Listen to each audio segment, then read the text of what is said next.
வந்து இன்றைக்கி வந்து கருப்பு கவுனி வெண்பொங்கல் செய்கிறது எப்படின்னு பார்க்கலாம். இந்த கருப்பு கவுனி அரிசி வந்து ரொம்ப உடம்புக்கு ரொம்ப நல்லது. இது வந்து நைட்டே நான் வந்து இந்த ஒரு டம்ளர் ஊற வச்சுட்டேன். இது ஃபுல்லாக ஊற வச்சுட்டேன். இது காலையில் எடுத்து கழுவிட்டு இதை வச்சுருக்கேன். இது வந்து அதே டம்ளரால் அரை டம்ளர் பைத்தம்பருப்பு போட்டு கழுவி வச்சுருக்கேன். இப்போ நம்ம செய்யலாம். இதில் ஒரு சின்ன குக்கர் வச்சு அதில் ஒரு 2 ஸ்பூன் நெய்யை விட்டுக்கோங்க. விட்டுட்டு இதில் அந்த அரை டம்ளர் பைத்தம்பருப்பு ஊற வச்சுருந்தோம் இல்லையா, அதை போட்டு சும்மா வதக்கிக்கோங்க.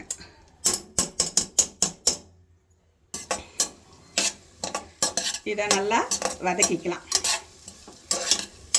இதை ஒரு டம்ளர் அரிசியை ஊற வச்சுருந்தோம் இல்லையா, அதை போட்டுக்கலாம்.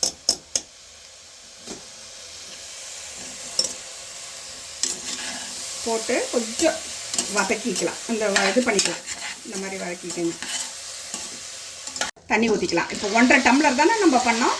ஒரு டம்ளர் அரிசியும் அரை டம்ளர் பைத்தம்பருப்பும் போட்டிருக்கோம். அதுக்கு 4.5 டம்ளர் தண்ணி விட்டுக்கலாம்.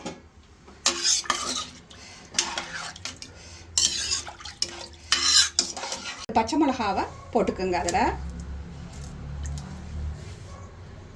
வெங்காயத்தூள்,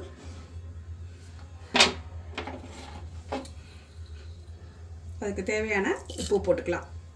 ஒரு ஸ்பூன் போட்டுக்கலாம் உப்பு. ஸ்பூன் நெய்யை விட்டு இதை வேக வச்சுக்கலாம். இது மீடியம் ஹீட்லேயே வேங்க. ஏன்னா இந்த அரிசி வந்து சீக்கிரமாக வேகாது. நம்ம 8 சவுண்டு விட்டுக்கலாம். இது நைட்டு ஊற வச்ச தொட்டு 8 சவுண்டு விட்டுக்கிறோம். ஒரு 4 மணி நேரத்தில் செய்யும்போது நாம் அப்போ ஒரு 10-11 சவுண்டே விடணும். இப்போ வந்து நம்ம நைட்டு ஃபுல்லாக ஊற வச்ச தொட்டு ஒரு 8 சவுண்டு விட்டுக்கலாம். இப்போ வெயிட் போட்டு ஒரு 7-8 சவுண்டு விட்டுக்கலாம். வந்துக்கிட்டு இருக்கும்போதே ஒரு சட்னி அரைச்சிடலாம். நம்ம அதுக்கு தொட்டுக்கிறதுக்கு ஆமாங்க. அதுக்கு என்னென்ன பண்ணணும் சொல்ல. அது தேங்காய் போட்டாச்சு. பச்சை மிளகாய் 4 பச்சை மிளகாய் போட்டுக்கோங்க. சரி. இஞ்சி போட்டுக்கோங்க.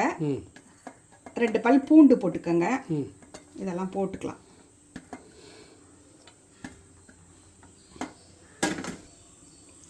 இதுக்கு ஒரு புளி கொஞ்சம் வச்சு போட்டுக்கலாம்.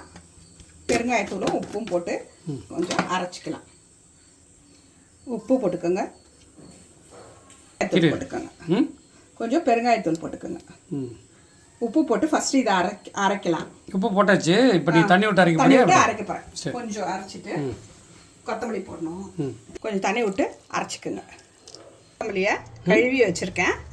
இந்த பாருங்கள், பச்சை கொத்தமல்லியை கழுவி வச்சுருக்கேன். இதை வந்து நம்ம இதோட போட்டு அரைச்சிக்கலாம்.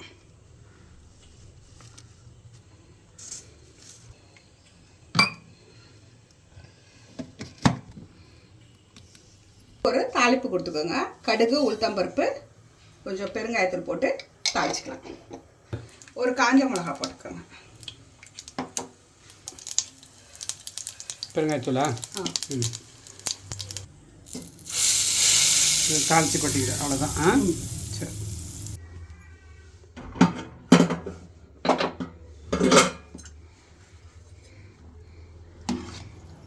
பாருங்கள், நல்லா வெந்துடுச்சு. பார்த்தீங்கன்னா 8 சவுண்டு விட்டேன்.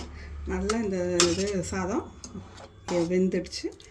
இப்போ நம்ம இதுக்கு தாளிச்சிக்கலாம். எண்ணெய் விட்டுக்கோங்க.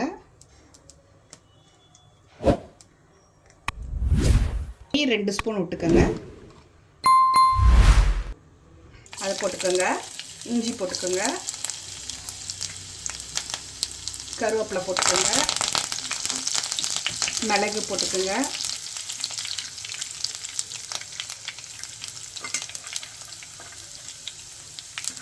சீரகம் போட்டுக்கோங்க. ஒரு ஸ்பூன் போட்டுக்கோங்க. மிளகு 1 ஸ்பூன், சீரகம் 1 ஸ்பூன் போட்டு வச்சுருந்தேன். ஒரு கைப்பொடி நிறைய கருவேப்பிலை வச்சுருந்தேன். முந்திரி பருப்பு ஒரு 20 குட்டியாக இது பண்ணி வச்சுருக்கேன். பொடியாக நறுக்கி இது பண்ணி வச்சுருக்கேன். பொடி பண்ணி வச்சுருக்கேன்.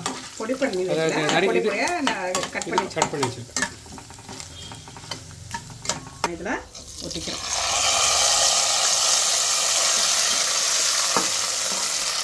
ஒரு 5 நிமிஷம் கழித்து நீங்கள் பார்த்தீங்கனாலே இது நல்லா அப்படியே கெட்டியாயிடும்.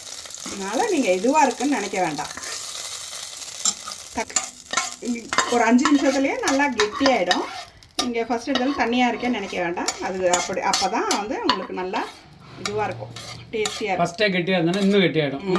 சரி சரி. அதனால் ஒரு 5 நிமிஷம் கழிச்சாலே நல்லா கெட்டியாயிடும். கவுனி அரிசியில் வெண்பொங்கல் செஞ்சுருக்கோம், சூப்பராக வந்திருக்கு. இதுக்கு தொட்டுக்கிறதுக்கு புதினா சட்னி, இதுவும் இதில் நாங்கள் வந்து இதில் சொல்லியிருக்கோம் இந்த வீடியோவில். இந்த வீடியோ பிடிச்சிருந்ததுன்னா லைக் பண்ணுங்கள், ஷேர் பண்ணுங்கள், சப்ஸ்கிரைப் பண்ணுங்கள். இன்னொரு வீடியோவில் சந்திக்கலாம். பாய்.